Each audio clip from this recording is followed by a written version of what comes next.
चलो आज डिस्कस करेंगे हम लोग ArSN2 रिएक्शन मैकेनिज्म। ठीक है, तो इसका सबसे पहले हम लोग देख लेते हैं इंट्रोडक्शन। तो इंट्रोडक्शन में हम क्या बताते हैं, तो इसका मतलब होता है, देखो तो AR मतलब होता है एरोमेटिक,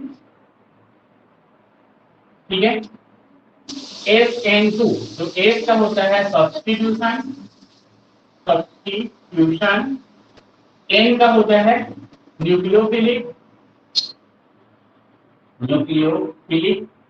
और है 2 का मतलब होता है क्या बोलते हो, by molecular.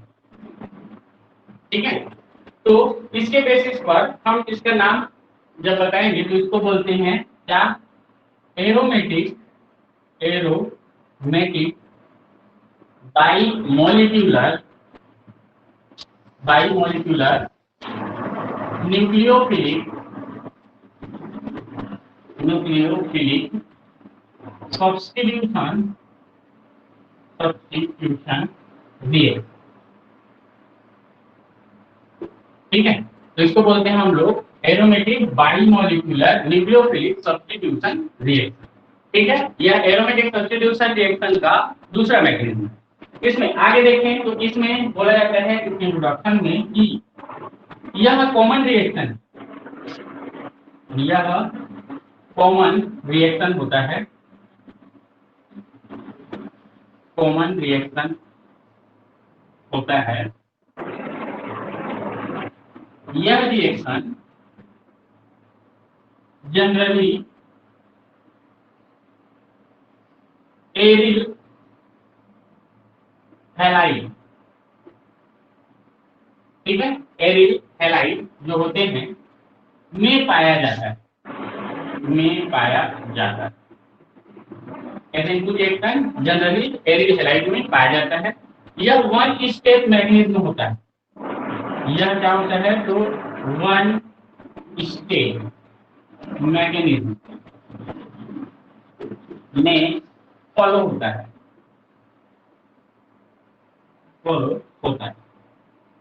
One step mechanism में यह फॉलो होगा।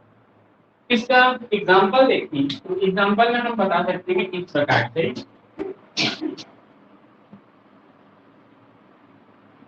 एग्जांपल में हम लोग इसमें सिंपल सा बताते हैं कि एरिल हैलाइड, तो देखो तो एरिल हैलाइड इसको बोलेंगे हम लोग, तो बेंजीन क्लोराइड को, ठीक है, बेंजीन क्लोराइड को बोल सकते हैं। ये देखो एरिल हैलाइड, इस ग्रुप को Ar देते हैं, एरिल ग्रुप, और CL जुड़ा हुआ है तो क्लोराइड, तो एरिल क्लोराइड, ठीक है, तो यह भी बेंजाइल क्लोराइड, ठीक है, ये हो जाएगा। इसका क्या करते हैं, जब हम इसका एक्वस सोडियम हाइड्रोक्साइड की उपस्थिति में इसका रिएक्शन 300 सेंटीग्रेड पर, ठीक है, 300 डिग्री सेल्सियस पर 200 atm प्रेशर पर, एटीएम प्रेशर मतलब देखो तो एटीएम लिखा है तो एटमॉस्फेरिक प्रेशर होता है, ठीक है, एटमॉस्फेरिक टेम्परेचर मतलब स्टैंडर्ड टेम्परेचर और प्रेशर है इसके लिए, ठीक है, तो इतने पर ही यह रिएक्शन देगा। और रिएक्शन से हमको क्या प्राप्त होगा, जो हमको यहाँ से सब्स्टिट्यूटेड प्रोडक्ट प्राप्त होता है, और सब्स्टिट्यूटेड में क्या मिलेगा, HCl जो है वो बाहर निकल जाएगा और उसके जगह पर हमको क्या मिलेगा, OH प्राप्त होता है। और इसको साथ ही साथ यहाँ देखें तो NaCl जो यहाँ से बाहर हो जाएगा, न्यूक्लियोफाइल यहाँ से लेगा, ठीक है, OH को लेगा, Cl को देगा, तो ये सॉल्ट बना करके सोडियम क्लोराइड बना करके बाहर हो जाएगा। और यहाँ पर हमको प्रोडक्ट के रूप में क्या मिलता है, क्या है ये, फिनॉल, ठीक है, तो ये फिनॉल जो है हमको प्राप्त होता है। चलो इसमें आगे देखें तो एग्जांपल ये दिया हुआ है हमारा, क्या है ये, तो ये है फेनिल क्लोराइड, क्या बोला था, बेंजाइल क्लोराइड, बेंजीन क्लोराइड में क्या हो गया, या क्लोरोबेंजीन इसको बोलते हैं, इसका पर्टिकुलर नाम होता है क्लोरोबेंजीन, ठीक है, क्लोरोबेंजीन का जब हम इसके साथ एक्वस सोडियम हाइड्रोक्साइड के साथ रिएक्शन कराते हैं 300 सेंटीग्रेड पर 200 atm पर, तब हमको फिनॉल देता है और NaCl जो है यहाँ से बाहर निकलता है, ठीक है। इसके अलावा देखें तो दूसरा एग्जांपल हम लोग इसमें बता सकते हैं, दूसरे एग्जांपल में, तो इससे दूसरे एग्जांपल ये है, देखो तो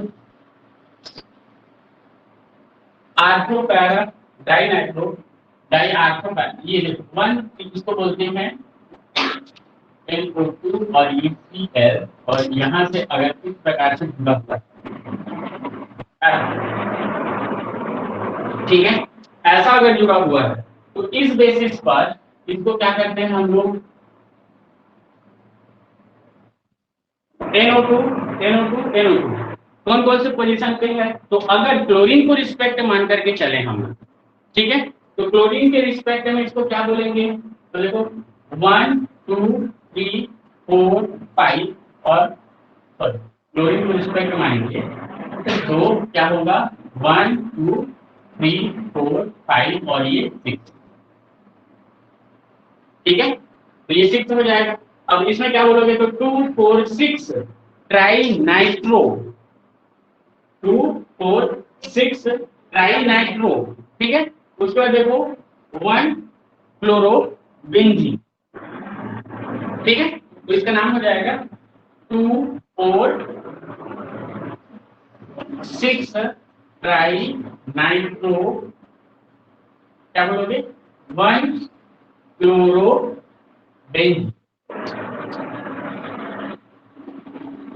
दूसरा नाम देखो तो इसका, तो दूसरा नाम अगर नाइट्रो के रिस्पेक्ट में इसको बोल रहे हैं, नाइट्रो के रिस्पेक्ट में, तो ये होगा नंबर 1 2 3 4 5 और ये 6, रेड वाला देखो, ठीक, उसके बेसिस पर क्या बोलोगे 1 3 5, ठीक है, तो ये हो जाएगा 1 3 5 ट्राई नाइट्रो, क्या बोलोगे 2 कितना 6 है ना, 6 क्लोरो बेंजीन, ये बोलेंगे। लेकिन देखो यहाँ पे अब ये सी पहले आ रहा है, एन बाद में आता है, तो ये चेंज हो जाएगा इसका क्रम, तो इसका क्रम ये लिखाएगा क्या, तो यहाँ पे लिखाएगा 6 क्लोरो, हो गया 1 3 5 ट्राई नाइट्रो बेंजीन, ठीक है, तो ये दोनों नाम से इसको जाना जाएगा, लेकिन ये कि बेस कौन है उसके बेसिस, ठीक है, रेड वाला है, अगर नाइट्रो ग्रुप बेस लेकर के चल रहे हो तो ये नाम लिखोगे, और अगर क्लोरीन जो है बेस लेकर के चल रहे हो तो ये नाम, ठीक है, हाँ, बेस के बेसिस पर, बेस किसको मान करके चलते हैं हम लोग, जो प्रिफरेंशियल ग्रुप है दोनों में, कौन सा प्रिफरेंशियल ग्रुप है उसके बेसिस पर इसको हम लोग देखते हैं। तो जो सीआईपी रूल है ना, सीआईपी रूल में नाइट्रो ज्यादा प्रिफरेंशियल है कि क्लोरो ज्यादा प्रिफरेंशियल, तो फिर कौन सा होता है, हाँ कौन सा, NO2 ज्यादा प्रिफरेंशियल होगा, तो इसमें हम लोग इसको मेन बेस मान करके चलेंगे, क्लियर है, लेकिन सब जगह ऐसा नहीं होता है, इसलिए मैं दोनों नाम को बताया, ठीक है, यहाँ पे ये बोल सकते हैं हम लोग कि 1 क्लोरो का ये ट्राई नाइट्रो डेरिवेटिव है बोल सकते हैं, तो इस कंडीशन में ये नाम लिखिए, और यहाँ पे ये बोलोगे कि नहीं नाइट्रो को हम प्रिफरेंशियल ग्रुप है इसलिए लेकर के चल रहे हैं, तो उस कंडीशन में ये नाम, ठीक है, तो ये होता है। अब इसमें क्या होता है, तो इसमें एच को एच के साथ जब रिएक्शन कराया जाता है 25 अंश सेंटीग्रेड पर, ठीक है, तो 25 अंश सेंटीग्रेड पर इसका रिएक्शन कराने के बाद हमको क्या प्राप्त होता है, तो देखो तो यहाँ पे सब्स्टिट्यूशन प्रोडक्ट प्राप्त होगा हमको, और ये NO2 जहां का तहां रहेगा, नाइट्रो, इसमें लिविंग ग्रुप कौन सा होगा, लिविंग ग्रुप कौन है, क्लोरीन है, ठीक है, क्लोरीन है लिविंग ग्रुप, तो उसकी जगह पे यहाँ पे हमको क्या प्राप्त हो जाएगा, वो H प्राप्त हो जाएगा, ठीक है, पहले रिएक्शन। दूसरे रिएक्शन में देखें तो दूसरे में क्या होता है, तो इसमें लेकर के चलते हैं NGONK, ठीक है, क्या होता है, इसको क्या बोलते हो,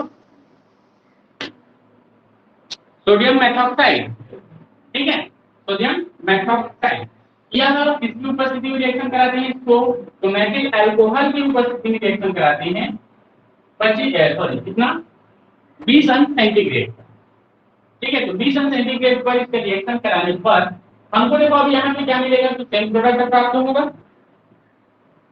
सेम प्रोडक्ट प्राप्त होगा कि नहीं होगा? होगा, बोलो। ओ एन नहीं जुड़ेगा, ओ एन ही जुड़ेगा। ये यहाँ से पूछता है, ये प्लस और ये माइनस, ठीक है। तो इस बेसिस पर यहाँ पे बोलेंगे हम मेथिल की जो क्या बोलना चाहिए, इलेक्ट्रोपॉजिटिविटी है वह सोडियम से कम होती है, और सोडियम से कम होती है इसलिए सोडियम प्लस के रूप में टूटता है और ये माइनस के रूप में, तो ये बनेगा, ठीक है। ऊपर वाला क्या हो गया, तो क्या बोलोगे, ऊपर वाले का नाम क्या हो जाएगा, 2,4,6 ट्राई नाइट्रो फिनोल होगा। क्या हुआ, 2,4,6 ट्राई नाइट्रो फिनोल। फिनोल मोर प्रेफरेंशियल ग्रुप होता है, क्लियर है, इसलिए देन इसको क्या बोलोगे, 2,4,6 ट्राई नाइट्रो, क्या बोलोगे, कौन सा ग्रुप है, मेथॉक्सी बेंजीन, ठीक है, मेथॉक्सी ग्रुप है, मेथॉक्सी बेंजीन, ठीक है। तो उसका नाम लिखिएगा यहाँ पे, जो बोला उसने और इसका जो बोला, ठीक है। तो ये हो गया हमारा दूसरा रिएक्शन। तीसरा देखें तो तीसरा है हमारा C6H5Cl, ये दिया हुआ है। इसका जब हम टू वे में रिएक्शन करते हैं, तो टू वे में रिएक्शन करते हैं तो देखो यहाँ पे है एक्वस NH3/Cu2O, 200 सेंटीग्रेड पर इसका रिएक्शन कराते हैं, तब इससे हमको प्राप्त होता है क्या, तो यहाँ से प्राप्त होगा C6H5 और है NH2, क्या होगा ये, बेंजामाइन, बेंजामाइन नहीं, बेंजामीन, बेंजामीन, ठीक है। उसके बाद देखो अगर इसका रिएक्शन हम लोग CuCN के साथ कराते हैं pyridine की उपस्थिति में 200 सेंटीग्रेड पर, तब इससे हमको जो प्राप्त होगा वो होगा ये C6H5CN, ठीक है। तो इसको साइनाइड को क्या बोलते हो, साइनाइड को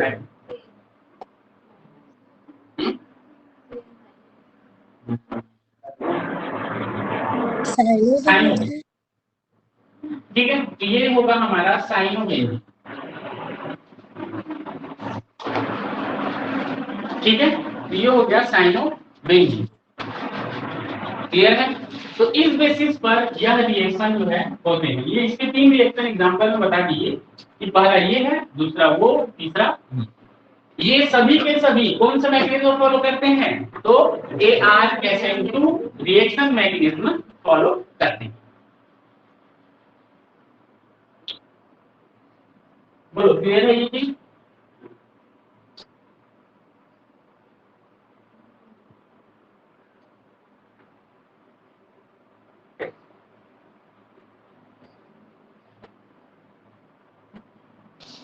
अब इसके बाद है इसका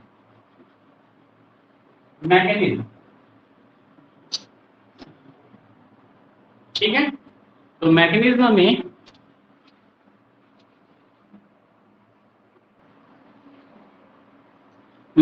में देखें तो मान लो इस रिएक्शन को ले लेते हैं हम लोग, पहले रिएक्शन का मैकेनिज्म बता देते हैं।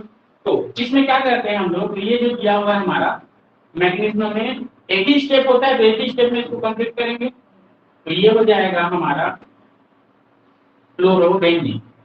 इस क्लोरोबेंजीन पर न्यूक्लियोफाइल कौन सा है, तो OH माइनस, ये क्या करता है इस पर, तो अटैक करता है, ठीक है। तो अटैक करेगा, देखो किस पोजीशन पे अटैक करेगा, इस पोजीशन पे अटैक करेगा, ठीक है।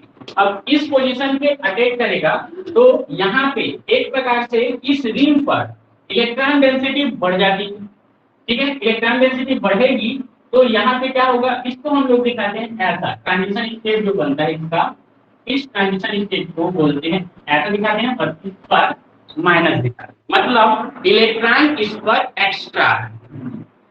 क्लियर है? तो इसमें होता क्या है, ये कब ऐसा अटैक करेगा, तो ये अटैक ऐसा, ये जब इस पर अटैक करेगा तो ये वाला जो है इधर चला है। तो देखो इलेक्ट्रॉन यहां से लेकर के यहां तक एक्स्ट्रा वैल्यू, इसलिए माइनस चार्ज के लिए इसको पूरा ना दे करके यहीं तक दिया जाता है। डबल बॉन्ड तो है नहीं, 6 बाई इलेक्ट्रॉन है, साथ ही साथ इस बॉन्ड के 2 इलेक्ट्रॉन भी आ गए हैं, उसको ये आइडेंटिफाई कर। ठीक है, इधर देखोगे तो अब यहाँ पे क्या होगा, ये Cl और यहाँ पे प्लस क्रिएट होगा, ये बॉन्ड इधर गया तो कार्बन की वैलेंसी कम हुई, कार्बन की वैलेंसी कम हुई मतलब प्लस क्रिएट हुआ, वहीं पे अब जब प्लस में आकर के कौन जुड़ेगा, ओके, तो यहाँ पे प्लस ना लिख करके ये ओके लिख देते, ठीक है, तो वही चीज यहाँ पे लिख सकते हैं इसको प्लस, यहाँ पे प्लस क्रिएट हो रहा है, वहीं पे आ रहा है ये, ठीक है, तो ये बन गया, ये हमारा क्या है, ये हमारा है ट्रांजिशन स्टेट, ना कि इंटरमीडिएट। ठीक है, तो ट्रांजिशन स्टेट बना। अब ये जो ट्रांजिशन स्टेट है यह क्या होता है, तो इससे देखोगे तो होगा क्या, अब इस प्रोसेस में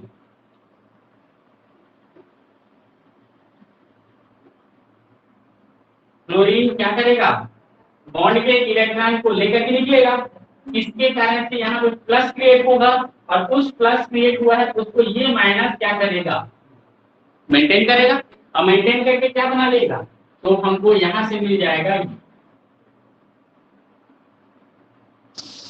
ये ऐसा, ये और यहां से मिल गया ओके, और इसके साथ साथ Cl माइनस जो है यहाँ से रिमूव हो। क्लियर है ये चीज? अब इस बेसिस को हम देखें तो यह वन स्टेप मैग्नेटिज्म, ये ट्रांजिशन स्टेट है, ये रिएक्टेंट है, रिएक्टेंट या फिर जिसको बोलते हो सबस्ट्रेट, ठीक है, और ये क्या है, तो ये है हमारा प्रोडक्ट। ध्यान दो यहाँ पे ये आकर के जुड़ रहा है, तो क्या रिएक्शन होगा,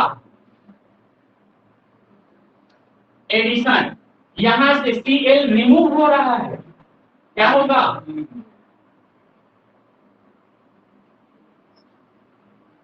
ठीक है, तो यहां पे हम बोल सकते हैं कि इसके पॉइंट में बता सकते हैं कि इसमें वन स्टेप में ही, वन स्टेप में ही क्या होता है, न्यूक्लियोफाइल एडिशन करता है, एडिशन पर नेगेटिव चार्ज पीएच बनाता है, तथा क्या बोलोगे, इसी स्टेप में आगे क्या करता है, Cl माइनस जो कि क्या होता है, लिविंग ग्रुप, क्या करता है, इलिमिनेट होता है। ये इसका एक्सप्लेनेशन हम लोग इसमें दे सकते। बोलो इसमें किसी को कंफ्यूजन है? मैकेनिज्म सिंपल सा है, जनरल रिएक्शन इसलिए सिंपल मैकेनिज्म दे रहा है, ठीक है, तो इस बेसिस पर हम लोग इसका देख लीजिए मैकेनिज्म।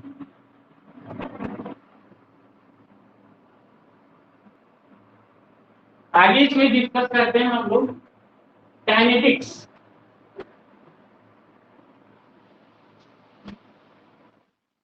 तो बोलो काइनेटिक्स कौन सा ऑर्डर को फॉलो करेगा?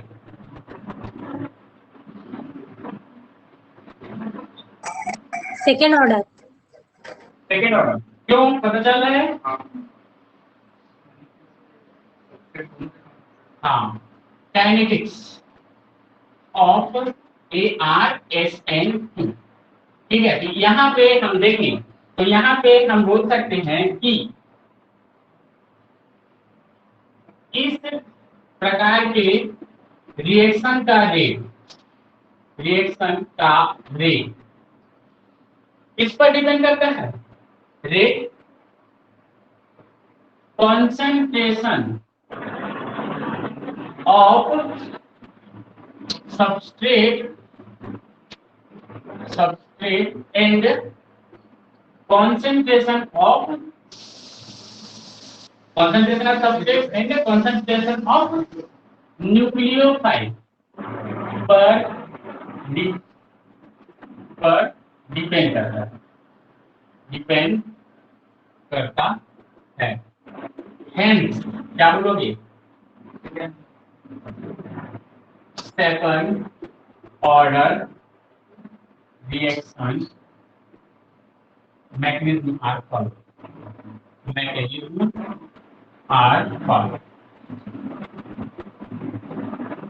ठीक है, सेकंड ऑर्डर। तो इसके लिए क्या लिखते हैं? रे is directly proportional in the concentration of substrate into the concentration of nucleus। ठीक है, और rate is equal to rate constant के डाल दें तब यहाँ पे लिख सकते हैं हम लोग सबस्ट्रेट का कॉन्सेंट्रेशन एंड न्यूक्लियोफाइल का कॉन्सेंट्रेशन। ठीक है, तो ये हो गया इसका rate constant.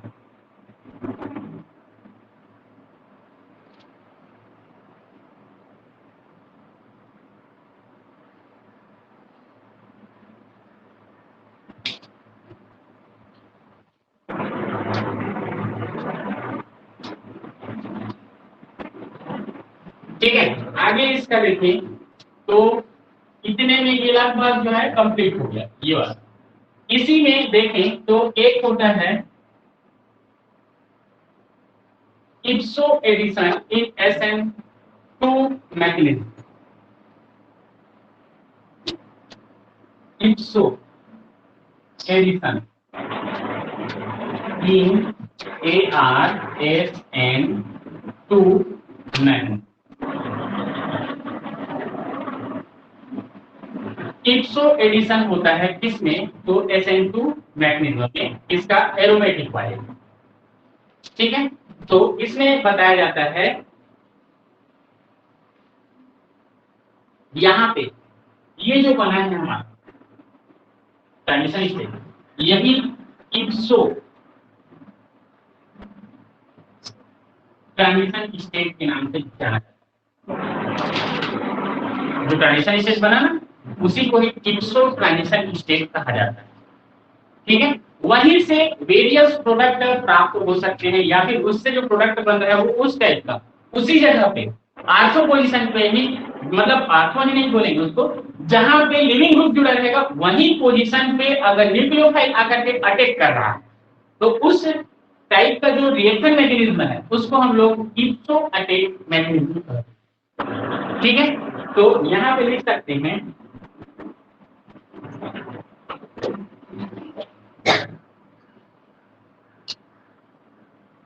this ARSN2 reaction में लिविंग ग्रुप जहां पर जुड़ा है उसी पोजीशन पर न्यूक्लियोफाइल का सब्स्टिट्यूशन कौन सा? इप्सो ट्रांजिशन स्टेट के द्वारा होता है। तो इस प्रकार के क्या होता है? ARSN2 मैकेनिज्म को इप्सो एडिशन ARSN2 मैकेनिज्म कहा जाता है।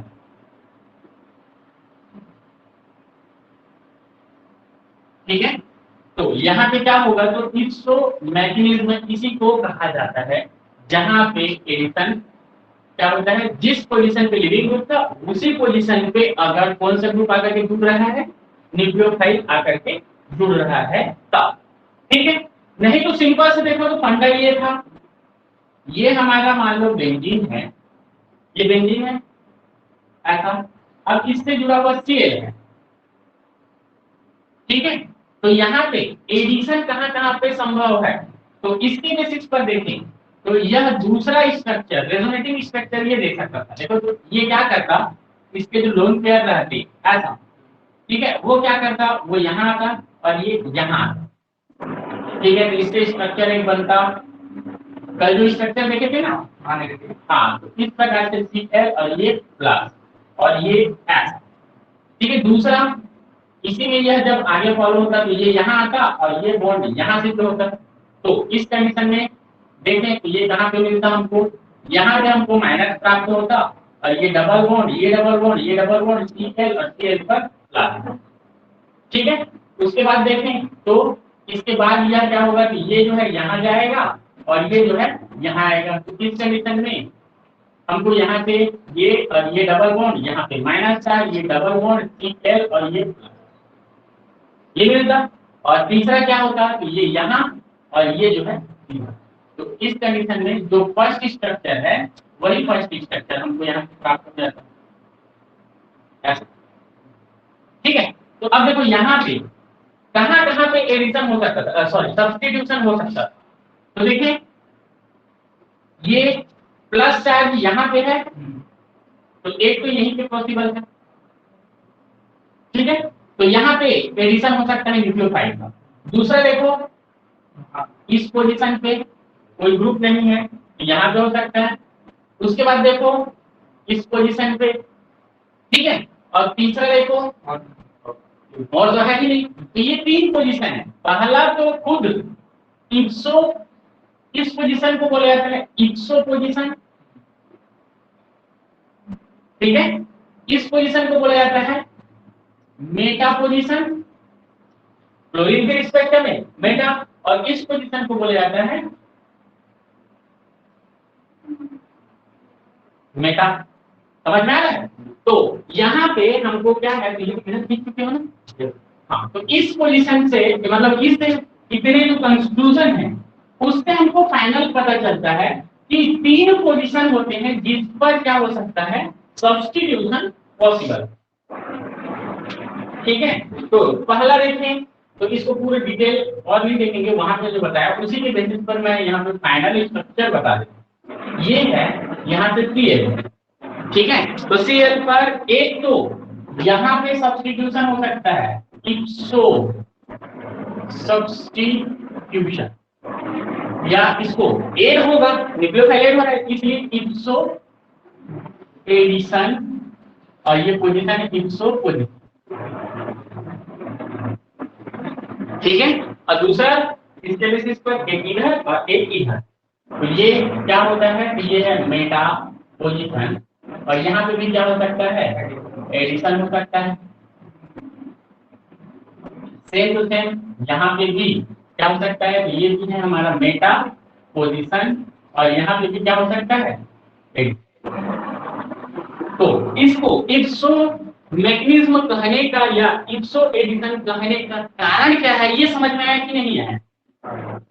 जिस पोजीशन से लिविंग ग्रुप निकल रहा है उसी कार्बन पर ये इस पोजीशन को हम बोलते हैं इप्सो पोजीशन, और वही पे न्यूक्लियोफाइल आकर के जुड़ता है, इसलिए इस रिएक्शन मैकेनिज्म को क्या बोलते हैं, इप्सो एडिशन इन AR-SN2 मैकेनिज्म कहते हैं।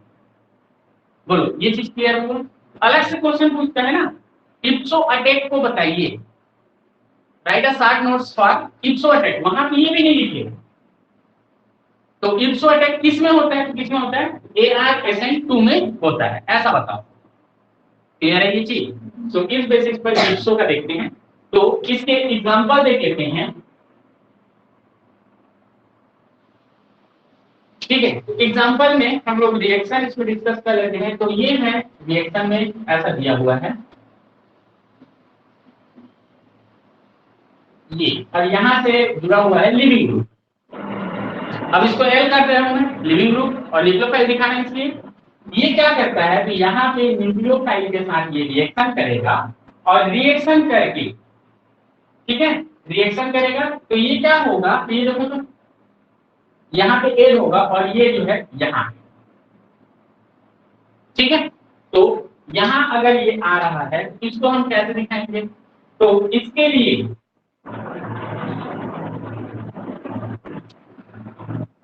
ये जो पोजीशन है इसको हम ऐसे दिखा सकते हैं, ये हो गया लीविंग ग्रुप, यहाँ पे आ गया न्यूक्लियोफाइल और ये डबल बॉन्ड टूट करके हमारे पास यहाँ पे नेगेटिव चार्ज ग्रुप में आ गया, ठीक है। तो एक ये हो गया इसका। दूसरा रेजोनेटिव स्ट्रक्चर देखिए इसका, तो देखो तो दूसरा रेजोनेटिव स्ट्रक्चर कैसे बोल सकते हो इसको, ये, ठीक है। तो कैसे दिखेगा ये,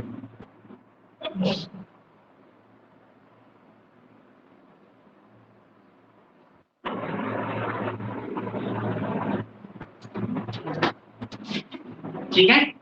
तीसरा रेजोनेटिव स्ट्रक्चर,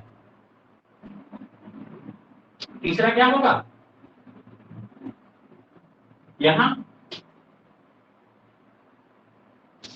ठीक है। तो इसके बेसिस पर माइनस चार्ज कहां कहां सर्कुलेट हुआ, सिर्फ ये पांचों जो कार्बन है उसी पर सर्कुलेट हो रहा है, ठीक है। ये पहला वाला जो इप्सो कार्बन है उस इप्सो कार्बन पर सर्कुलेट नहीं हुआ, ठीक है।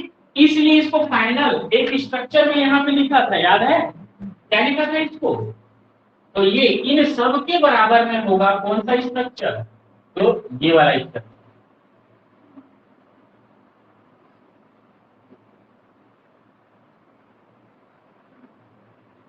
ठीक है। और ये जितने भी स्ट्रक्चर हैं, देखो जिसके बीच में ये रहता है दोनों साइड एरो, ये रेजोनेंस स्टेबलाइज को दिखा है, केमिस्ट्री की भाषा में ये क्या होते हैं, तो रेजोनेंस स्ट्रक्चर को दिखा, ठीक है। ये अगर सिंबल दिया हुआ है तो, ठीक है। ये क्या दिखाता है,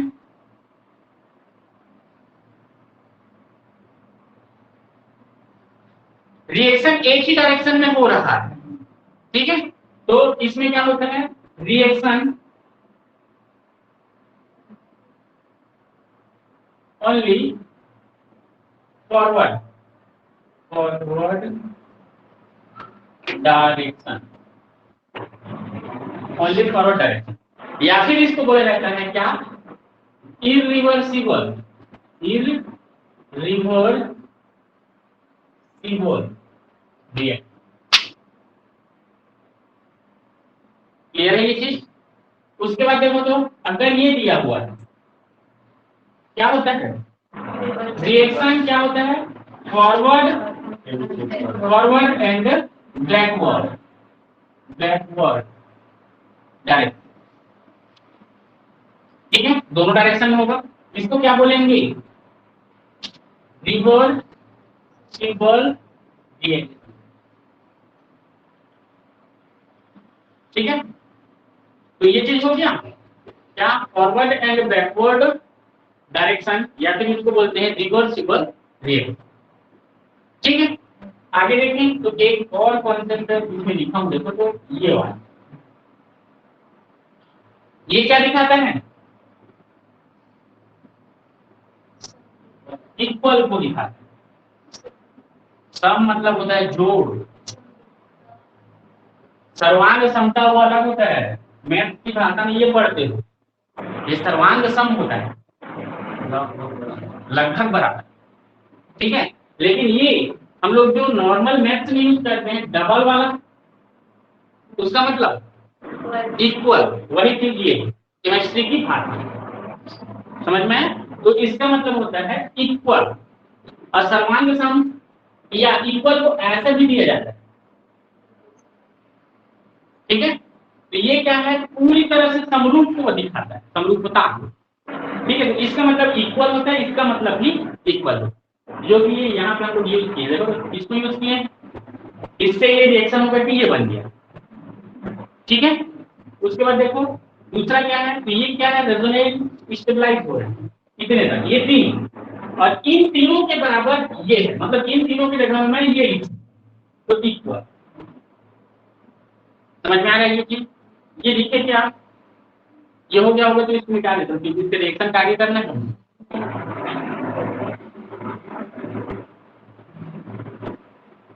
तो इसमें ये वाला मिटाता हूँ, इसको रेजोनेंस नीचे, ठीक है। तो ये क्या था, ऐसा, ये है रेजोनेंस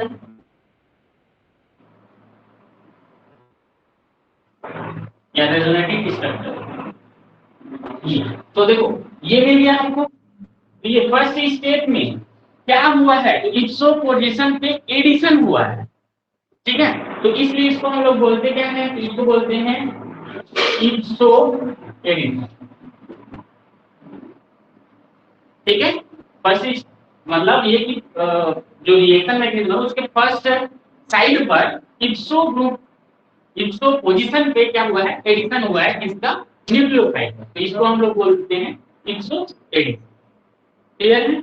अब इसके बाद ये जो बना है हमारा, ये क्या बोलना चाहिए, रेजोनेटिंग स्ट्रक्चर। इसी में आगे देखें तो यहाँ पे फिर यह क्या करता है, तो यहाँ पे लिविंग ग्रुप जो है वो बाहर निकलता है। और यह प्रोसेस क्या होता है, तो ये होता है स्लो। अब स्लो होता है इसलिए होता है रेट डिटरमाइनिंग स्टेप।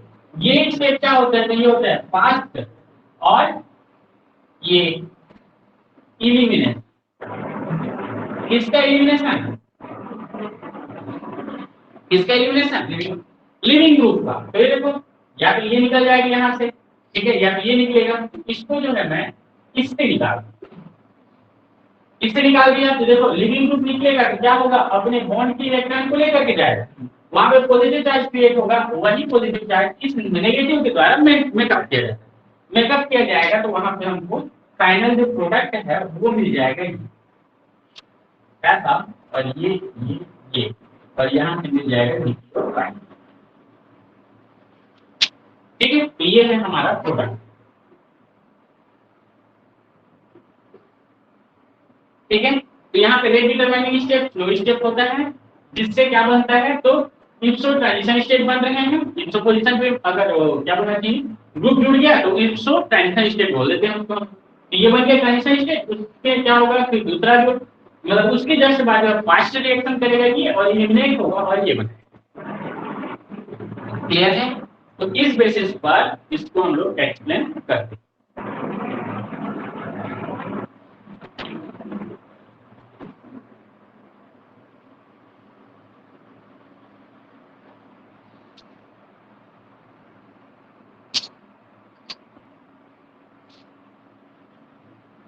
चलो इसके आगे देखें, तो इसके आगे हम लोग देखते हैं एविडेंस ऑफ इप्सो अटैक।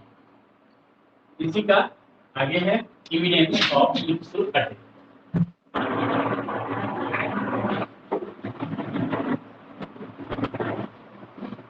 ये तो समझने की है। हाँ यहाँ पर इतना नहीं है इसको, हाँ इसमें नहीं लिखना, ये समझने के लिए है ना, लेकिन ये कि फिलहाल के लिए नोट करके उसको डिब्बे में बंद कर दिया, ठीक है। अब आगे देखो इसमें, तो एविडेंस,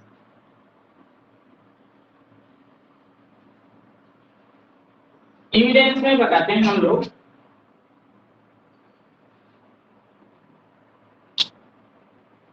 कुछ रिएक्शन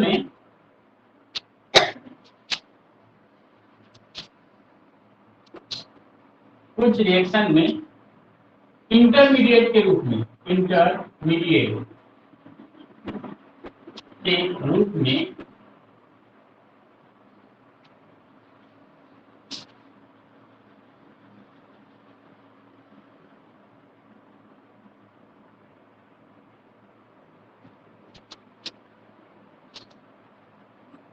क्या लिखा है ये, तो मेंशियमर एक साइंटिस्ट का नाम है जिन्होंने इस इंटरमीडिएट के बारे में बताया था, इसलिए इस इंटरमीडिएट का नाम क्या कर दिया गया, मेंशियमर सॉल्ट इंटरमीडिएट, ठीक है। तो इस सॉल्ट को इसके बेसिस पर इसको मेंशियमर सॉल्ट इंटरमीडिएट के नाम से जाना जाता है। साल्ट को क्या करते हैं ये, हाँ साल्ट को फॉस्फोरिलेशन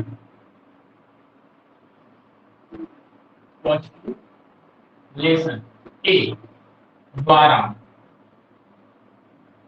आइसोलेट किया जाता है।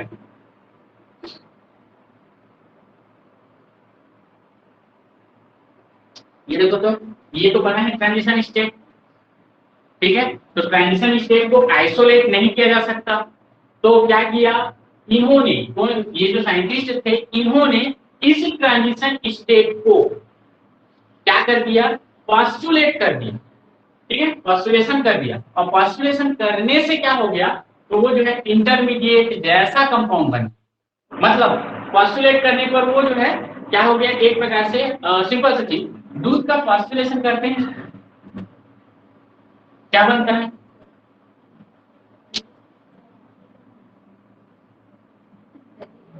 पॉस्टुलेशन मतलब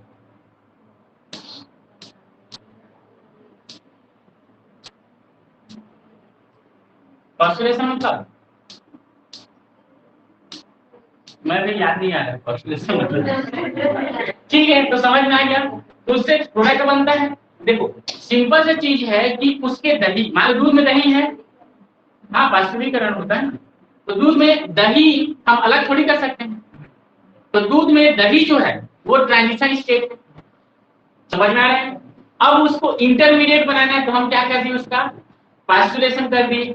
पास्चुरेशन कर देंगे तो क्या हो जाएगा, वो दही बन जाएगा। तो इंटरमीडिएट अलग से निकल गया, लेकिन ये कि उसका प्रोडक्ट अब खत्म हो गया, वो यही पे आइसोलेट हो गया, मतलब इधर रिएक्शन और नहीं करेगा, क्योंकि अब दही से तुम और कुछ थोड़ी ना बना सकते हो। जब खोआ बनाना तो तुमको, ये है रिएक्टेंट, रिएक्टेंट में दूध, और ये है क्या, खोआ, समझ में। तो प्रोसेस क्या है, उसको मस्त गर्म करो, गर्म करके अटवाओ, अटवाने के बाद लाओगे तो वो खोआ बनेगा, ये है प्रोसेस। लेकिन उसमें तुमको करना क्या है, तो उसके इंटरमीडिएट को तुमको अलग करना है, या तुमको जो है आइसोलेट करना है किसको, उसके ट्रांजिशन स्टेट। क्या करोगे, तो उसका ट्रांजिशन स्टेट है हमारा दही, तो दही को अलग करने के लिए क्या किए, पॉस्टुलेशन कर दिए। पॉस्टुलेशन करेंगे तो उसमें कुछ कुछ डालेंगे हम लोग एक्स्ट्रा, तभी पॉस्टुलेट होगा। तो उसी प्रकार से ये ट्रांजिशन स्टेट है, उसमें पॉस्टुलेशन किए कुछ कुछ डाल करके, और वो पॉस्टुलेशन किनके द्वारा किया गया था, इसलिए वह क्या बताया गया कि यहाँ पे हमको यहाँ से इंटरमीडिएट प्राप्त हुआ, वो कौन सा इंटरमीडिएट हुआ, उनके नाम पर शॉर्ट फॉर्म में प्राप्त हुआ। ये चीज इन्होंने बताया, क्लियर है। तो उससे कंफर्म हो गया कि यहाँ पे जो ग्रुप आता है वह इप्सो अटेक वाला ग्रुप होता है, क्लियर है। इसका एग्जांपल देख लेते हैं, इन्होंने कितने बताया उसका, तो इन्होंने बताया था इस पर, ये क्या है बोलो तो इसका नाम,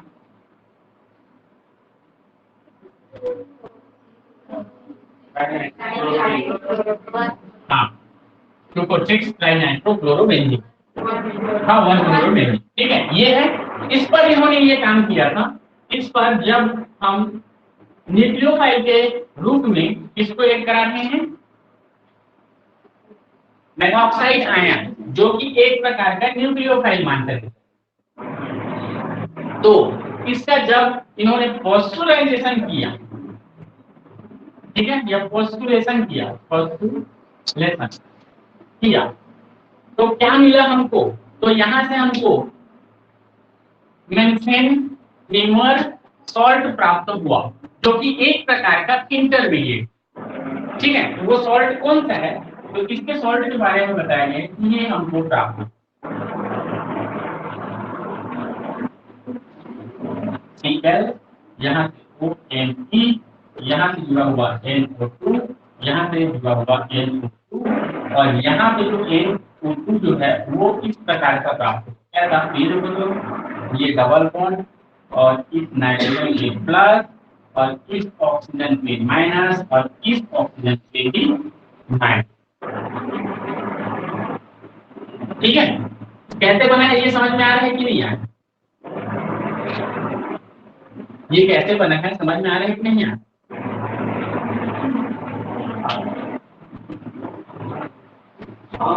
कुछ लोग को आ रहा है, कुछ लोग को नहीं आ रहा है।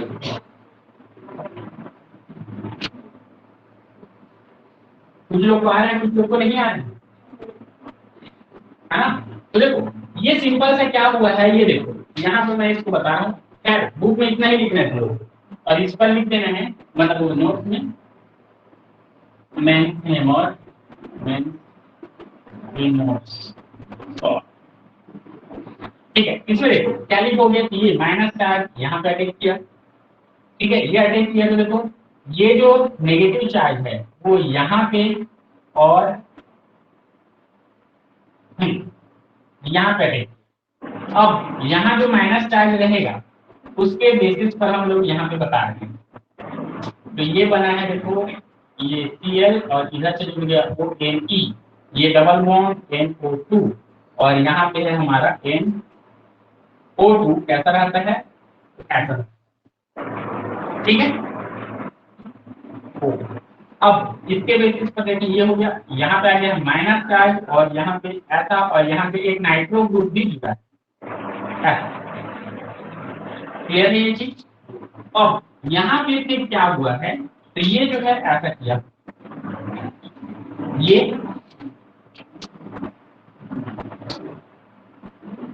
ठीक है,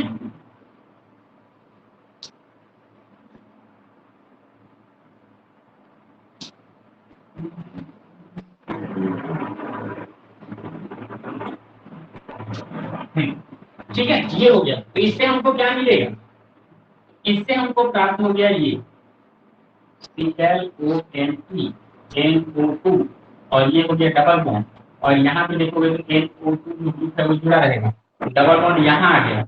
अब देखोगे तो यहाँ पे आ गया है माइनस चार्ज और ये नाइट्रो, और नाइट्रो से जुड़ा हुआ O और इससे जुड़ा हुआ OH। ठीक है, इतना समझ में आया? अब यहाँ पे फिर क्या हुआ, ये देखो, ठीक है, और देखो इसका लोन पेयर जो रहता है, ठीक है, ये लोन पेयर इधर दिखा देता हूँ, ये इस पर, ठीक है, और ये इधर, तो इससे क्या बनेगा, इससे बन जाएगा ये डबल बॉन्ड हो गया। ये नाइट्रोजन का लोन पेयर इस ऑक्सीजन को नेगेटिव देने के लिए यूज हो चुका, जो कोऑर्डिनेट बॉन्ड था वो कोवेलेंट बॉन्ड में चेंज हो गया नेगेटिव। ठीक है, इधर का ये डबल बॉन्ड है, डबल बॉन्ड है तो यहाँ पे ये डबल बॉन्ड सिंगल बॉन्ड में चेंज हो गया इधर। क्लियर है? तो इस बेसिस पर ये बन गया हमारा क्या, यहाँ पे इसको कोवेलेंट बॉन्ड ही, सॉरी कोऑर्डिनेट बॉन्ड ही दिखाना पड़ेगा, तभी नाइट्रोजन पर प्लस नहीं डालोगे, और नाइट्रोजन पर प्लस डाले मतलब चारों के चारों इसके बॉन्ड को वैलेंट बॉन्ड बने, तो ये कोवेलेंट बॉन्ड से जुड़ा हुआ है। ठीक है, तो इसको जो है ये तुम्हारे समझने के लिए है कितना, कि ये यहाँ पे ऐसा कैसे बना। ठीक है, तो इस प्रोसेस से ये बना, तो इसको लिखोगे तो भी ठीक है, नहीं लिखोगे तो भी ठीक। तो इस बेसिस पर यहाँ पे इसका एविडेंस है कि आइसोटोप डिवाइस में पॉसिबल होता है।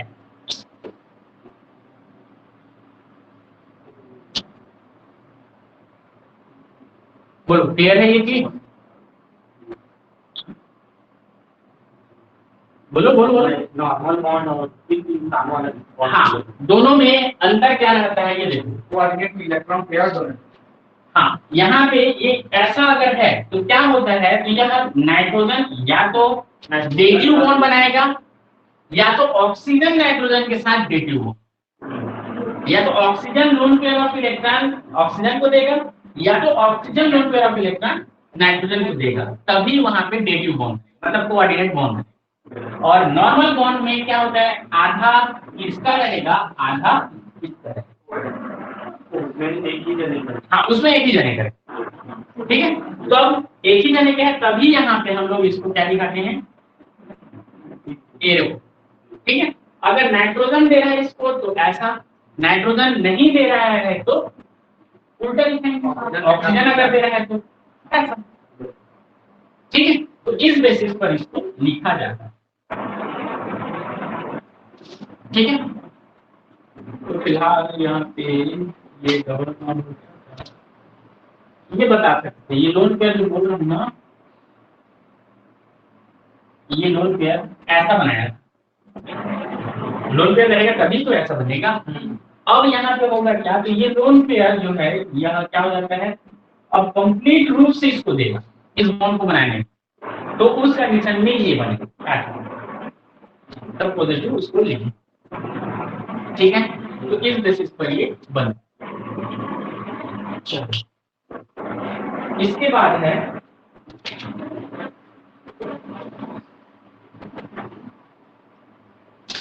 हो गया ना सबका, मिटा देना है। अब है अगला aromatic nucleophilic substitution reaction via benzene. Benzene group के रोड से या पाथवे से क्या बन जाए, न्यूक्लियोफिलिक सब्स्टिट्यूशन रिएक्शन होता है, तो उसको हम लोग बोलते हैं वाया बेंजाइन। तो वाया बस में आते जाते हो, बस चलता है बिलासपुर टू रायगढ़ मान, तो वाया बिर्रा शिवरी नारायण ऐसा करके लिखा रहता है ना, वह ऐसा करके कुछ वाया, उसका इंग्लिश में होता है ये वाया क्या, बिर्रा, हसौद, डभरा, बीच बीच में लिखा रहता है ना गांव का नाम। हाँ, तो क्या हो रहा है, वो बस चल रहा है रायगढ़ टू बिलासपुर, लेकिन ये कि उस बीच से गुजर करके जा रहा है। तो वही चीज यहाँ पे बता है कि एरोमेटिक न्यूक्लियोफिलिक सब्स्टिट्यूशन रिएक्शन हो रहा है, लेकिन किस रोड से होके जा रहा है, तो किस रोड से, तो बेंजाइन के रोड से। ठीक है, तो वही उसी चीज को हमको पढ़ना है, समझ में आया। तो इसके लिए हम लोग देखते हैं एरोमेटिक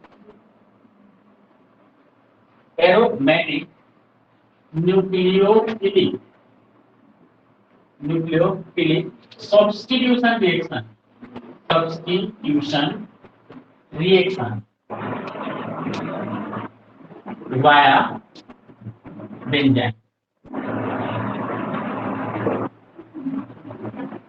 तो देखो एरोमेटिक न्यूक्लियोफिलिक सब्स्टिट्यूशन रिएक्शन होगा, लेकिन किस रोड से होगा, बेंजाइन के रोड से होगा। ठीक है, कहां पे पड़ता है बेंजाइन का रोड, तुम लोग के साइड पड़ता है बेंजाइन है। चल इसका देखिए इंट्रोडक्शन।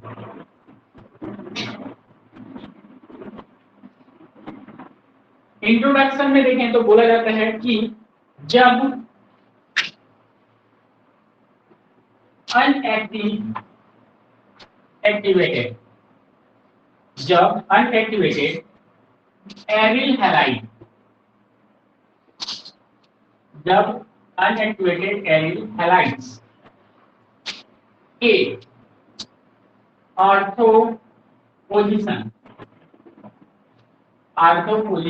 से one hydrogen unactivated aryl halide के ऑर्थो पोजीशन से वन हाइड्रोजन का न्यूक्लियोफिलिक सब्स्टिट्यूशन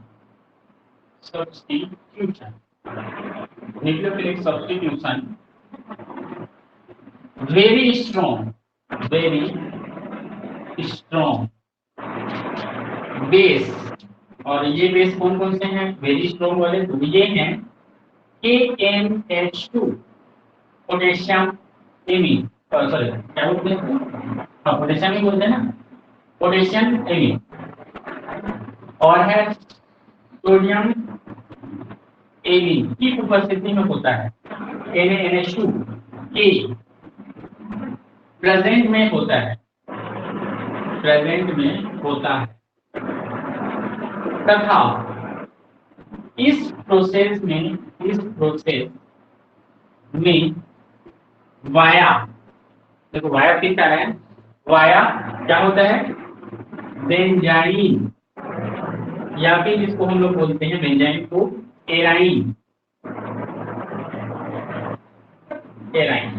बेंजाइन या फिर एराइन इंटरमीडिएट इंटरमीडिएट क्या होता है, फॉर्मेशन करता है दैट इस कारण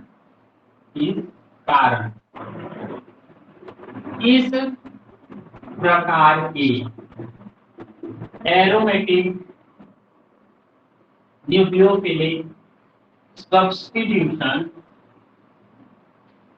रिएक्शन को एरोमेटिक न्यूक्लियोफिलिक सब्स्टिट्यूशन रिएक्शन को या इस प्रकार के सब्स्टिट्यूशन रिएक्शन को वाया बेंजाइन मैकेनिज्म कहा जाता है।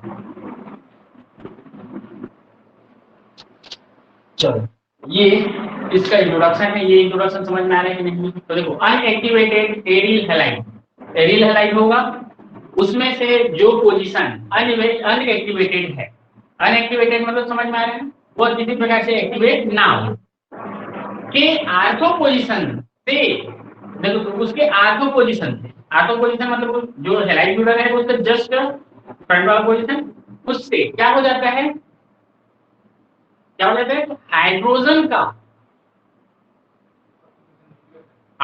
सब्स्टिट्यूशन न्यूक्लियोफाइल के द्वारा हो जाता है। और वो किसके द्वारा होगा, तो वो जो है स्ट्रॉन्ग बेस के द्वारा होगा, जहां पे इन्वॉल्व होंगे या तो KNH2 या तो NaNH2 के द्वारा अगर होता है, और उससे के कारण से हमको बीच में बेंजाइन इंटरमीडिएट अगर प्राप्त होता है, तो इस टाइप का जो एरोमेटिक न्यूक्लियोफिलिक सब्स्टिट्यूशन रिएक्शन है, यह aromatic nucleophilic substitution reaction via benzene mechanism. ठीक है, देखते हैं इसका एग्जांपल देखोगे तब समझ में आएगा। तो एग्जांपल में एक एग्जांपल ये देख लेते हैं हम लोग। यहां से जुड़ा हुआ है Cl,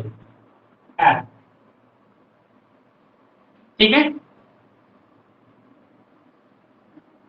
तो यहां पे क्या होता है ये देखिए, यहां पे उपस्थित है हमारा स्ट्रॉन्ग बेस KNH2। देखो ये नेगेटिव छूटेगा और ये पॉजिटिव छूटेगा, ये स्ट्रॉन्ग बेस है। अब स्ट्रॉन्ग बेस है वो क्या करेगा, तो इस पोजीशन पर देखो ये हाइड्रोजन होगा, ठीक है। इस हाइड्रोजन को वह क्या कर लेता है, यहाँ से आइसोलेट कर लेता है। कहने का मतलब क्या है, तो KCN ये तो निकलेगा कि लीविंग ग्रुप, साथ ही साथ H NH3 बना करके ये बाहर जाते हैं, KCN और NH3 मान लो बना करके ये बाहर हो जाएंगे। तो इस कंडीशन में यहाँ पे क्या मिलेगा हमको, तो देखो H जो है वह प्लस के रूप में निकल रहा है, ऐसा होगा, और Cl माइनस के रूप में निकल रहा है, तो ये वाला जो बॉन्ड है वो यहाँ पे, ठीक है। यहाँ पे हमको क्या मिल जाएगा, तो यहाँ पे हमको एक बेंजीन प्राप्त हो, ये होता है हमारा बेंजाइन। रिएक्टिव इंटरमीडिएट में पढ़ाया था मैं, है ना। तो ये हमारा क्या प्राप्त हो गया, बेंजाइन। और ये बेंजाइन या फिर इसी को बोलते हैं एरीन, दोनों वर्ड से इसको बताया जाता है। अब यहाँ पे ये क्या करते हैं, तो इससे जो है जब हम किसका रिएक्शन कर रहे हैं, देखो एक न्यूक्लियोफाइल जोड़ रहे हैं आप, जैसे माइनस ये बेस है, ये पहले वाला न्यूक्लियोफाइल नहीं है, पहले वाला बेस ही है मान लो। अब न्यूक्लियोफाइल एस, ठीक है, न्यूक्लियोफाइल ग्रुप में क्या किया है इसको,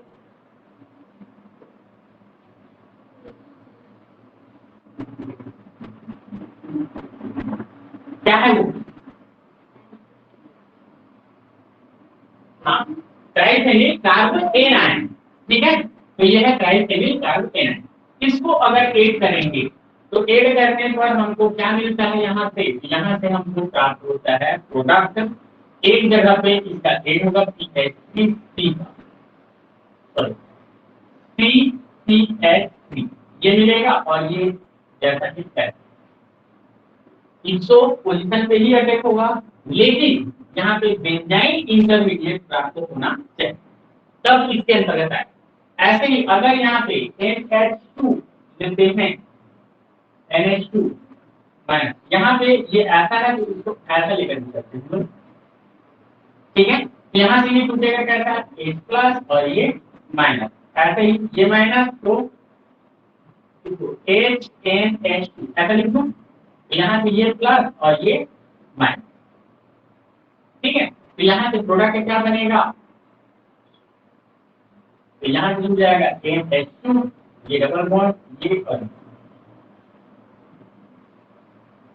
क्लियर है, ये दोनों प्रोडक्ट बने। तो ये होता है हमारा बेंजाइन मैकेनिज्म। इसमें ये इसका नॉर्मल रिएक्शन है। नॉर्मल रिएक्शन में इस प्रकार से हम लोग इसको दिखाते हैं। उधर समझते हैं।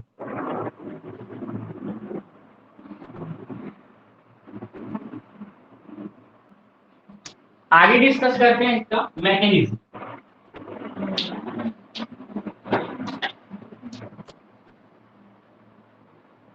मैकेनिज्म, तो मैकेनिज्म में हम कैसे इसको बताएंगे, तो इसमें बोला जाता है कि इस मैकेनिज्म में एलिमिनेशन एंड एडिशन दोनों इन्वॉल्व होते हैं। इस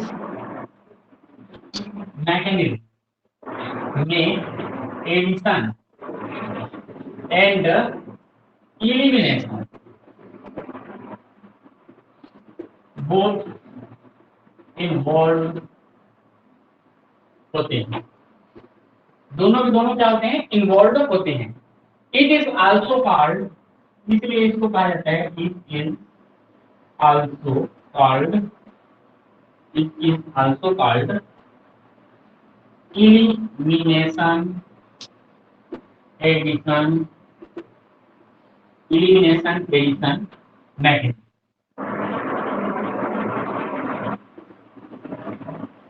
of aromatic nucleophilic substitute।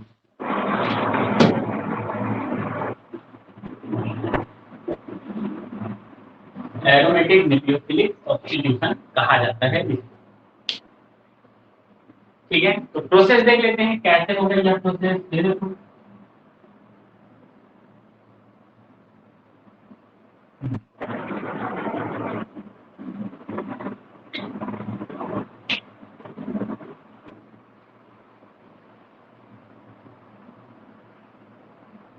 यहाँ से तेल झुका हुआ है, ठीक है, और यहाँ पे एक हाइड्रोजन, यह क्या होता है, तो यह जो है KNH2 जो होता है KNH2, ये क्या होता है हमारा बेस, और बेस की स्थिति में इस पर प्लस और इस पर माइनस रहेगा तब भी। ठीक है, तो यह क्या करता है, तो ये देखो ये जो बेस होता है, यह बेस इस हाइड्रोजन को एब्स्ट्रैक्ट कर लेता है, कैप्चर कर लेता है। ठीक है, तो कैप्चर करेगा, तो कैप्चर करने पर यहाँ से NH3 निकल गया। साथ ही साथ यहाँ पे देखोगे तो क्या होगा, ये देखो ये बॉन्ड जो है यहाँ का वह क्या हो जाता है कि यहाँ आ जाता है, और इसको जो है यहाँ का दो इलेक्ट्रॉन है उसको क्लोरीन लेकर के बाहर चलता है। तो क्लोरीन लेकर के बाहर चलेगा तो KCl बना सकते हैं। क्लियर है, तो यहाँ से हमको मेन मिल गया क्या, तो मेन मिल गया हमको ऐसा कंपाउंड ये, और ये होता है हमारा बेंजाइन या फिर एराइन, बेंजाइन या फिर एराइन। ठीक है, तो इसमें बता रहा है कि ये ऐसे मिलता है NH3 और K प्लस के रूप में ही रहता है, और Cl जो है वह माइनस के रूप में ही रहता है, KCl नहीं बना। ठीक है, तो ऐसे ही ये हो गया। दूसरा इसमें देखोगे तो दूसरा क्या बात बोल सकते हो इसमें, तो ये जो हमारा एराइन है, ये एराइन, इस एराइन का जब हम NH3 क्या है, ये न्यूक्लियोफाइल की तरह व्यवहार करता है, बोला था याद है, लोन पेयर से। ठीक है, ये है हमारा एक न्यूक्लियोफाइल। तो न्यूक्लियोफाइल क्या करेगा, तो यहाँ पे देखो ये जो है यहाँ पे अटैक करेगा, ठीक है, माइनस के रूप में। तो ये जो बॉन्ड है वो यहाँ आ जाएगा, ये बॉन्ड मतलब इसके दो इलेक्ट्रॉन इधर आ जाएंगे। यहाँ से हमको क्या मिलेगा, तो यहाँ से हमको प्राप्त होगा ऐसा। ये डबल बॉन्ड ये और यहाँ पे आ जाएगा माइनस चार्ज और यहाँ पे जुड़ा रहेगा NH3 और देखो लोन पेयर से जुड़ा है इसलिए इस पर हो जाएगा पॉजिटिव। ठीक है, इसको डिटेल कर देता हूँ थोड़ा सा डिटेल करूंगा तो ऐसा लिख सकता हूँ क्या मैं इसको ऐसा लिखा जा सकता है NH3 है वैसे लिख दिया। क्यों लिख रहा हूँ ऐसा, क्योंकि यहाँ पे इसको मेरे को बताना है कि ये यहाँ से ऐसा जाएगा करके, ये देखो प्लस के रूप में छूटेगा, ये इलेक्ट्रॉन इसका लोन पेयर वापस करेंगे। ठीक है, और ये जो H है वो आकर के इसके साथ जुड़ जाएगा। ठीक है, तो यहाँ से क्या मिला, तो यहाँ से हमको फाइनल प्रोडक्ट प्राप्त हो गया और ये प्रोडक्ट है NH2 और यहाँ पे H।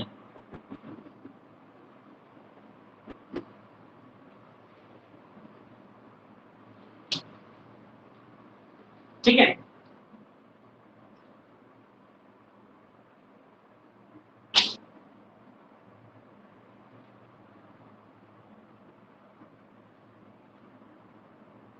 इसको देखो तो इसको एक नाम और दिया जाता है, यहाँ के एक हाइड्रोजन और यहाँ के एक हाइड्रोजन गायब है, दो हाइड्रोजन गायब है।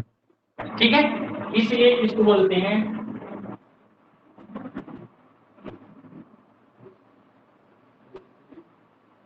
Die dehydro benzene.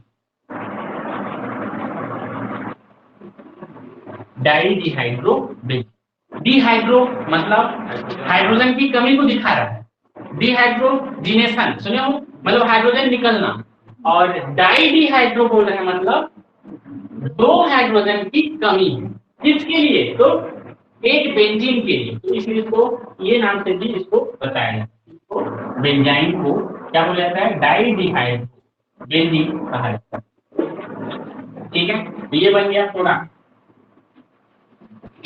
चलो अब इसमें ये है हमारा रेट वाला जो है इंटरमीडिएट, तो इसको इंटरमीडिएट बोलो। फर्स्ट प्रोसेस इसका क्या है, एडिशन एलिमिनेशन। फर्स्ट प्रोसेस इसका एलिमिनेशन है एडिशन है, एलिमिनेशन क्यों है, क्लोरीन बाहर निकल गया, यहाँ पे लिखोगे क्या, एलिमिनेशन, और इस पर क्या लिखोगे, न्यूक्लियोफाइल आकर के जुड़ रहे हैं तो एडिशन। ठीक है, तो इसीलिए बोला है इसको देखो एलिमिनेशन एडिशन मैकेनिज्म, एलिमिनेशन पहले हो रहा है इसलिए एलिमिनेशन को पहले बोल रहा है, एलिमिनेशन एडिशन मैकेनिज्म। बोलो क्लियर है ये चीज, समझ में आया। ठीक है, अब इसके बेसिस पर इसका काइनेटिक बताना है, काइनेटिक कौन कौन बता सकते हो,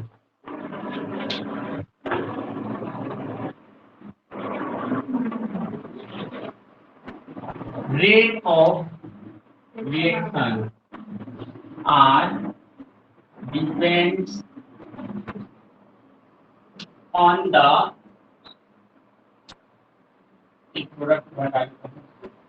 concentration of, बोलो किसके किसके, पहला तो सबस्ट्रेट आ रहा है, ठीक है, और बोलो न्यूक्लियोफाइल नहीं है, बेस है एंड बेस, नहीं अभी जुड़ा नहीं है ना, जुड़ा कहाँ है, ये तो निकालने का काम कर रहा है ना, मतलब न्यूक्लियोफाइल का काम नहीं कर रहा है, वो बेसिक का ही काम कर रहा है। बेस क्या होता है, हाइड्रोजन रिमूव करने का काम करता है, वही चीज है हाइड्रोजन रिमूव कर रहा है, और उसके बाद ये बन रहा है, जुड़ तो नहीं रहा है। ठीक है, इसमें हम लोग बोलेंगे कि यहाँ पे बेस है, बेस इन्वॉल्व है, और बेस जो है बेस के जैसा काम है। ठीक है, यहाँ पे देखो rate of reaction R depends on the concentration of substrate and base. N क्या होगा, कौन सा order, second order, order of kinetic follow करेगा। ठीक है, तो सेकेंड ऑर्डर काइनेटिक फॉलो करता है। ठीक है, तो ये हो गया। तो इसके बेसिस पर इसको बोल सकते हैं हम लोग rate is directly proportional to the concentration of substrate in the concentration of base। ठीक है, इसके बाद देखोगे तो रेट इज इक्वल टू के in the concentration of substrate and base। Elimination reaction में हमेशा यहाँ पे न्यूक्लियोफाइल ऐड नहीं होता। एलिमिनेशन एलिमिनेशन बोल रहे हैं, एलिमिनेशन में हमेशा बेस यूज हो। ठीक है, तो ये होता है इसका रेट ऑफ क्या, सॉरी काइनेटिक रेट या रेट का ऑर्डर। बोलो समझ में आया? आगे इधर का चीज क्यों बना बेटा?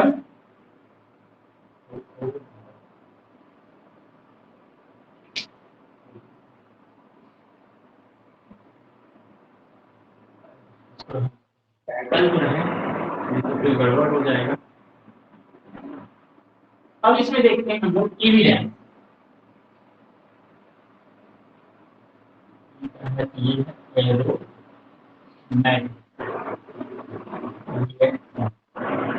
ठीक है, तो इसमें देखते हैं एविडेंस।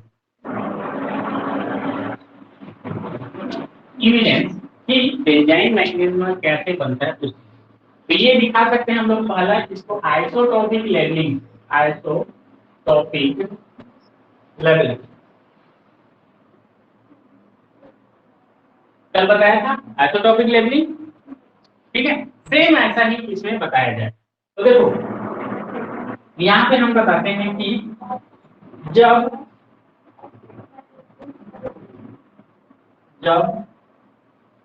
1C14, देखो तो एक कार्बन है C14 chlorobenzene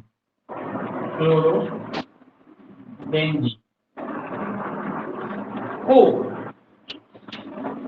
potassium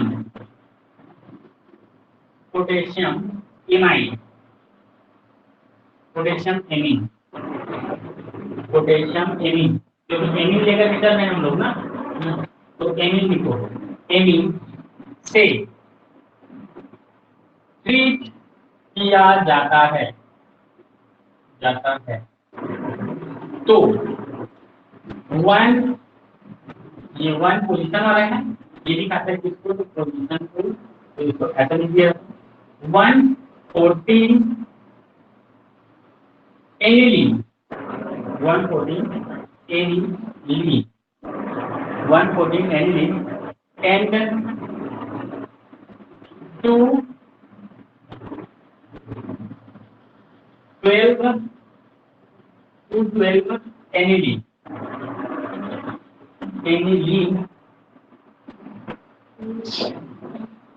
two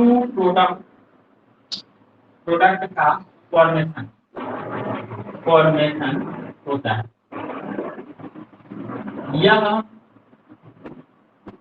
NH3 के अटैकिंग से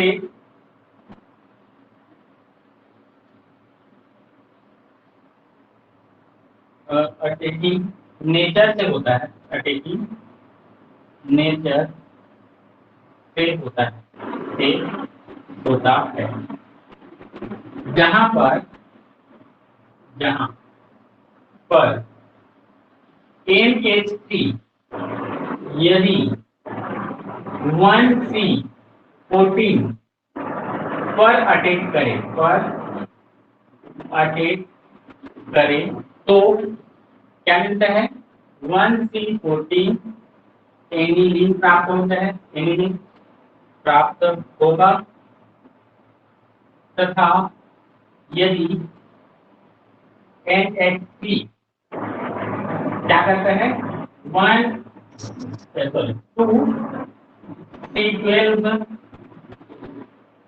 2C12 पर अटैक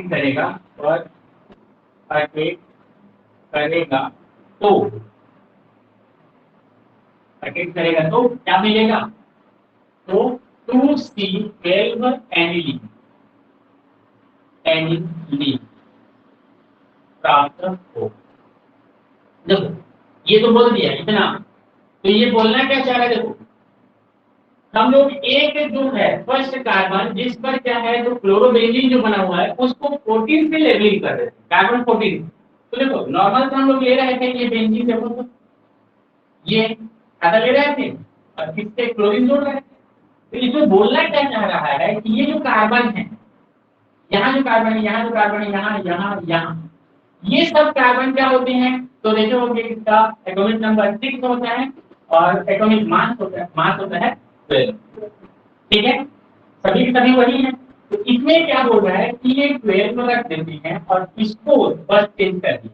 अब इसमें मैं ले लिया C6 और एक 14 वाले आइसोटोप है। किसका आइसोटोप है, किसका आइसोटोप है, C612 का आइसोटोप होता है C614। ठीक है, तो इसके जगह में इस पोजीशन के कार्बन को मैं हटा दिया, ये था उसको, और उसके जगह पे इसको डाल दिया। ठीक है, तो इसमें 14 लिख दिया, इसमें 12 लिख दिया, सिंपल आइडेंटिफाई करने। ठीक, अब यहाँ पे होगा क्या, तो ये जो 12 वाला है यहाँ पे होगा एक हाइड्रोजन। ठीक है, तो यहाँ पे जब इसका हम लोग रिएक्शन कराते हैं, किसकी उपस्थिति में रिएक्शन हो रहा है उसको मैं बोल रहा है, देखो इससे पोटेशियम एमिन से ट्रीट कर रहे हैं। ये है पोटेशियम एमिन KNH2, ये माइनस में छूटेगा, ये प्लस में छूटेगा।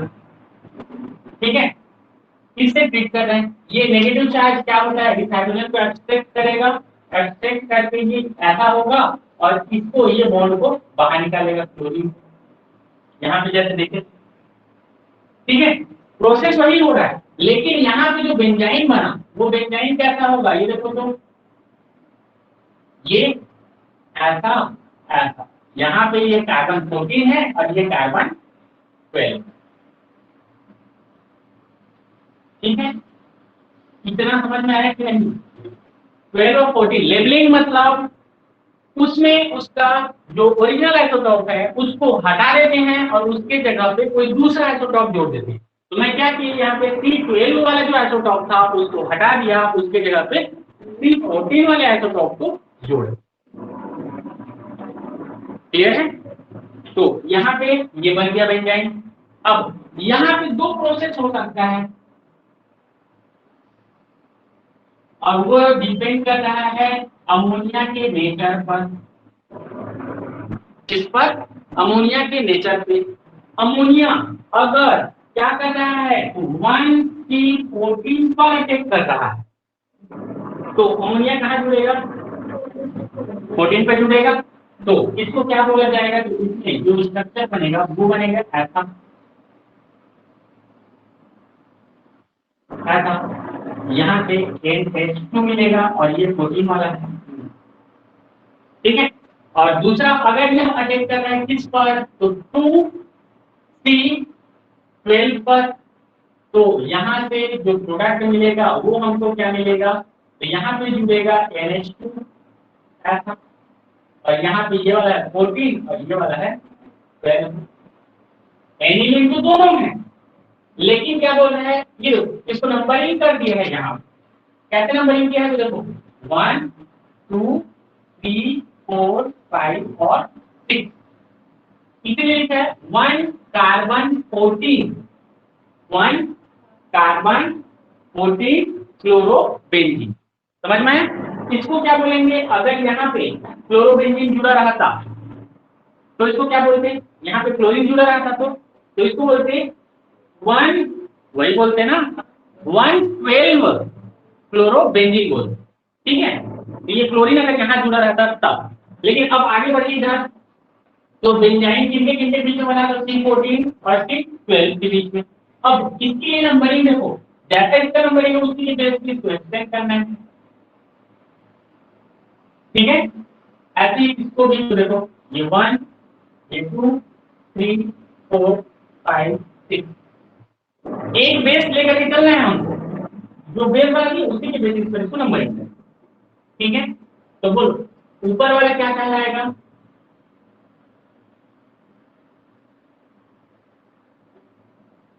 एनिलीन तो ये भी है, एनिलीन ये भी है, इस एनिलीन का क्या नाम होगा, 1 कार्बन 14 एनिलीन, ऊपर वाले का नाम जो कि यहाँ पे लिखा हुआ है, देखो तो 1 कार्बन 14 एनिलीन प्राप्त होता है जब इधर अटैक करता है साथ। दूसरा वाला प्रोडक्ट का नाम क्या लिखे हो? हाँ, 2 कार्बन 12 एनिलीन, समझ में? तो ये बने, और ये दोनों प्रोडक्ट जब प्राप्त होते हैं, दोनों प्रोडक्ट जब प्राप्त होते हैं, सबसे एविडेंस हमको प्राप्त होता है कि यहाँ पे एंजाइम इंटरमीडिएट बनता है। ठीक है, अगर कोई दूसरा इंटरमीडिएट बनता, कार्बोकेटायन बनता या कार्बोएनायन बनता, ठीक है, तो उसमें क्या होता? सिर्फ एक प्रोडक्ट प्राप्त होता। क्यों? ये देखो, कार्बोकेटायन मान लो बनता, इस पर बोल रहा हूं मैं, ये दिया हुआ है, मान लो ये बना, तो न्यूक्लियोफाइल यहीं का जुड़ेगा, यहाँ आकर के प्रोटीन जुड़ेगा। क्लियर है? अगर ये ऐसा हो गया तो दूसरा देखो, अगर प्लस चार्ज यहाँ रहता तो उस कंडीशन में न्यूक्लियोफाइल यहीं आकर के जुड़ता, यहाँ वाला प्रोटीन बनेगा, समझ में आया? लेकिन बेंजाइन है तो दोनों साइड देखो डबल बॉन्ड उपस्थित है, तो डबल बॉन्ड या तो इधर शिफ्ट हो सकता है या तो इधर शिफ्ट हो सकता है। वह नेचर पर डिपेंड करेगा किसके? तो रिंग के? नहीं, क्यों नहीं करेगा? रिंग तो सेम है दोनों में, रिंग सेम है, इधर भी उतना ग्रुप जुड़ा है, इधर भी उतना ग्रुप जुड़ा है, किसके नेचर पर डिपेंड करेगा? अब न्यूक्लियोफाइल ये नहीं है ना, तो ये क्या है? न्यूक्लियोफाइल, तो किसके नेचर पर डिपेंड करेगा? न्यूक्लियोफाइल जो कि यहाँ पे अमोनिया है उस पर डिपेंड कि वह ये वाला प्रोडक्ट बनाए ये वाला। क्लियर है? इसीलिए हमको दो प्रोडक्ट प्राप्त होते हैं, इसमें से एक मेजर प्रोडक्ट होगा, दूसरा माइनर। ठीक है, तो इस बेसिस पर इसको बताया जाता है। ये हो गया फर्स्ट इसका एविडेंस। इसका सेकंड एविडेंस देख लेते हैं, इधर को जो लिखी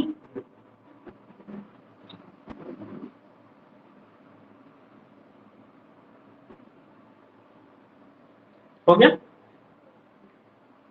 चलो, अब इसमें लास्ट है इस टॉपिक का पूरा। हाँ पूछो, क्या पूछ रहे हैं?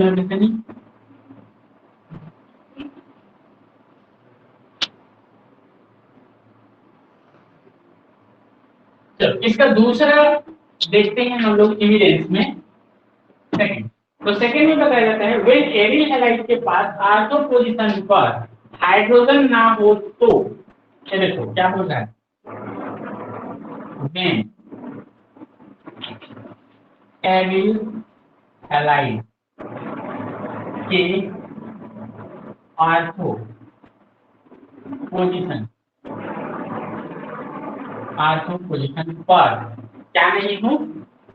हाइड्रोजन ना हो, हाइड्रोजन ना हो तो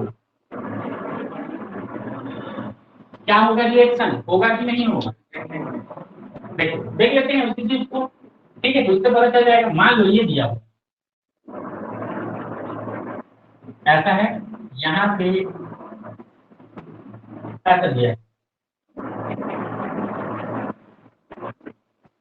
ठीक है, यहाँ पे है Br, यहाँ पे जुड़ा हुआ है CH3 और यहाँ पे जुड़ा है CH3।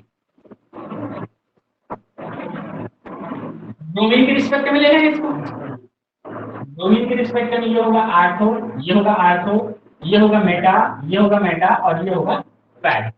आर्थो पोजीशन पर क्या नहीं है? हाइड्रोजन नहीं। ठीक है, क्या है? मेथिल ग्रुप है, या फिर इसको क्या कर देता हूं मैं? OH कर देता हूं या OMe कर देता हूं, ऐसे कर। ठीक है, अब भी है नहीं, नहीं हुआ। अब इस पर हम कितनों भी स्ट्रॉन्ग बेस डाल, कितनों भी स्ट्रॉन्ग बेस डाल दें, यह रिएक्शन आगे फॉरवर्ड नहीं होगा। क्यों नहीं होगा? क्यों नहीं होगा? बोलो।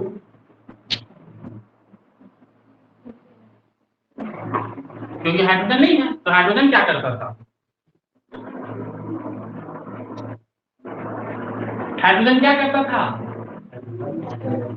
बॉन्ड के इलेक्ट्रॉन को छोड़ करके जाता था। लेकिन यहाँ पे देखो ऑक्सीजन है, ऑक्सीजन क्या होता है, इलेक्ट्रोनेगेटिविटी ज्यादा होती है, किससे, कार्बन से, तो वह बॉन्ड के इलेक्ट्रॉन को ले करके जाएगा, छोड़ करके नहीं जाने वाला। अब ले करके जाएगा तो यहाँ पे भी प्लस हो जाएगा और यहाँ पे भी प्लस हो जाएगा, ठीक है। मतलब यहाँ से क्या बनेगा, हमको क्या मिलेगा, तो ये देखो तो यहाँ से मान लो Br है, इसको हम एब्स्ट्रैक्ट करना चाह रहे हैं और ये ONe है, ऐसा कर देते हैं। तो इसमें क्या होता है, न्यूक्लियोसाइड सॉरी बेस जो है वह अटैक करेगा किस पर अटैक करेगा, बेस क्या करता है, हाइड्रोजन चाहता है कहीं से भी मिले, तो देखो ऑटो पोजीशन में तो है ही नहीं, ठीक है। तो क्या करेगा बेचारा, इधर को खोजेगा कहीं से मिल जाए। तो ये क्या करेगा, देखो ये रिएक्शन का पार्ट नहीं है ना, ये तुम लोग को समझाने का पार्ट, इसलिए इसको मैं अलग चलेगा। ये नो रिएक्शन इसको लेगा तो ये निकलेगा क्या, ONe पहले निकलना चाहिए कि Br पहले निकलना चाहिए। तो लिविंग ग्रुप का नेचर Br का सबसे ज्यादा होता है, तो Br पहले निकलेगा। तो इसको निकाल दिए, मान लो ये निकल दिए, तो कैसे निकलेगा, ये प्लस क्यू, ये निकल गया माइनस क्यू। ये तो देखो बेंजाइन बना क्या, पोजीशन अलग अलग हो गए, मतलब बेंजाइन नहीं बना, और नहीं बना तो यह आगे रिएक्शन नहीं, समझ में आया। तो यहाँ पे बताया गया है कि अगर यहाँ पे ऑर्थो पोजीशन से हाइड्रोजन ऑब्सेंट रहेगा तो बेंजाइन मैकेनिज्म से nucleophilic substitution, aromatic nucleophilic substitution reaction possible नहीं, मतलब नो रिएक्शन होगा। तो यही चीज यहाँ पे बताया, ठीक है। तो इतने में तो क्या हो गया, ये चैप्टर लगभग कंप्लीट। कुछ बचा है